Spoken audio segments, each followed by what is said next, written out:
کہ سر سے پاؤں تک ڈھکی زلیخا کو امی نے اپنے پہلو میں بٹھایا۔ بابا جان نے ڈرائیونگ سیٹ کو سنبھالا اور پھر عمر اگلی نشست پر بابا جانی کے ساتھ براجمان ہو گئے۔ کچھ دیر بعد گاڑی جی ٹی روڈ پر فراٹے لینے لگی۔ بابا جانی اور عمر ملکی حالات پر محو گفتگو تھے۔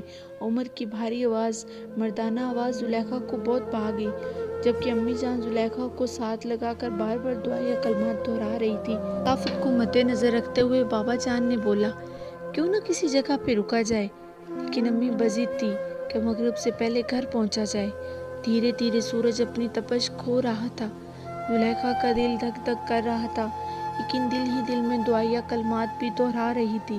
اجنبی منزل کا عجیب مزہ، تڑپ، شوق اور تجسس کے ملے جلے جذبات کا امتزاج۔ ٹھیک آدھا گھنٹہ مغرب سے قبل وہ اپنے گھر کے دروازے پر تھے۔ امی نے چابی لے کر عمر سے خارجی دروازہ کھولا۔ چنانچہ موقع غنیمت جان کر زلیخا نے دولہا جی کو دیکھنے کی ٹھانی، لیکن دروازہ کھلتے ہی دولہے میاں اندر تشریف لے جا چکے تھے۔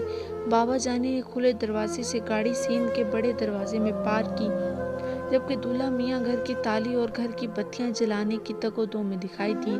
زلیخا کا دل مچلا اور جی چاہا وقت ادھر ہی تھم جائے اور وہ اپنے دولہا جی کو دیکھتی رہے۔ وابڈا کی کرم نوازی کے کیا کہنے، بجلی کا جنازہ اٹھ چکا تھا۔ وابڈا کے کارنامے ہر وقت لوگوں کی خوشیوں کو دوبالا کرنے میں کار فرما ہیں۔ پورے گھر کے دروازے کھل چکے تھے، جبکہ اسی اثناء میں ہلکا اندھیرا اطراف میں پھیلنے لگا۔ امی نے آواز لگائی، عمر موبائل کی بیٹری لے آؤ اور دلہن اور سامان کو کمرے تک لے چلیں، آپ کے بابا تو واش روم جا چکے ہیں۔ جی امی آیا، عمر کی مؤدب آواز گونجی۔ بیٹی زلیخا کو اندر لے چلو، میں تمہارے بابا کے ساتھ سامان نکالتی ہوں۔ نہیں امی میں کرتا ہوں، آپ جائیں۔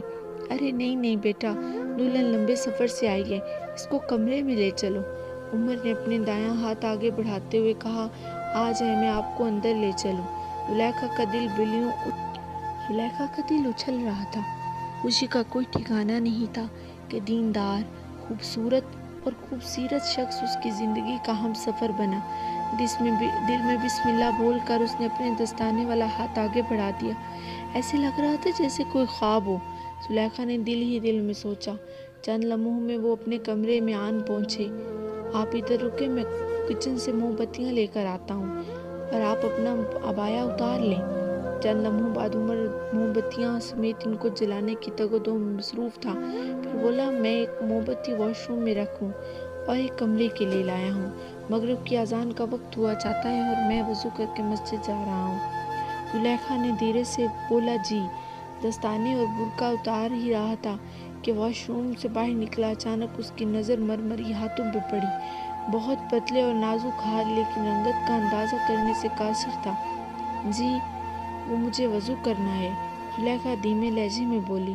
جی ضرور، لیکن آپ اس لباس میں کیسے وضو کریں گی؟ عمر نے نگاہ ڈال کر اس سے پوچھا۔ جی میں کر لوں گی، مجھے عادت ہے اکثر برقعے میں بھی وضو کرنے کی۔ جی چلیں، جیسے آپ کو مناسب لگتا ہے، میں مغرب کے لیے جا رہا ہوں۔ السلام علیکم۔ وعلیکم السلام ورحمۃ اللہ وبرکاتہ، زلیخا نے دھیمے لہجے میں جواب دیا۔ نکاح کے دو بولوں سے اس کی ساری سوچوں کا مرکز عمر کو بنا دیا۔ اس نے تو کبھی نہ کسی غیر محرم مرد کو چاہا، نہ دیکھا، نہ کبھی کسی کو چھوا، لیکن یہ شخص تو ابھی سے ہی اس کے دل میں ڈیرا ڈال چکا تھا۔ ایک الگ سا اطمینان، تحفظ کا احساس اور شدید کشش کا احساس اس کو سرشار کیے جا رہا تھا۔ وضو سے سارا بناؤ سنگار اور میک اپ پانی کی نظر ہو چکا تھا، لیکن زلیخا اس چیز کی پرواہ کیے بغیر جائے نماز پر کھڑی ہوگی، اپنے رب کے سامنے سجدہ ریز تھی اور گڑ گڑا کر دعائیں مانگ رہی تھی۔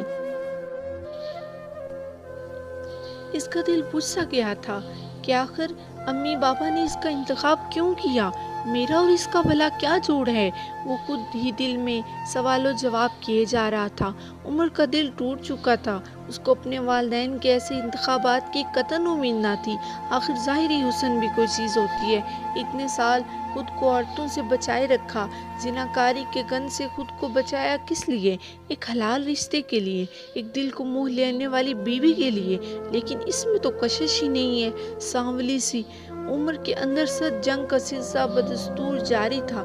دماغ جیسے معاف ہو رہا ہے لیکن اس کا ضمیر بار بار ملامت کر رہا تھا۔ حدیث رسول صلی اللہ علیہ وآلہ وسلم: دنیا ایک پونجی ہے اور دنیا کی سب سے بہترین پونجی نیک عورت ہے۔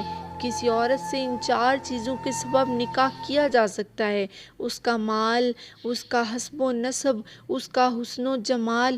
لیکن دیکھو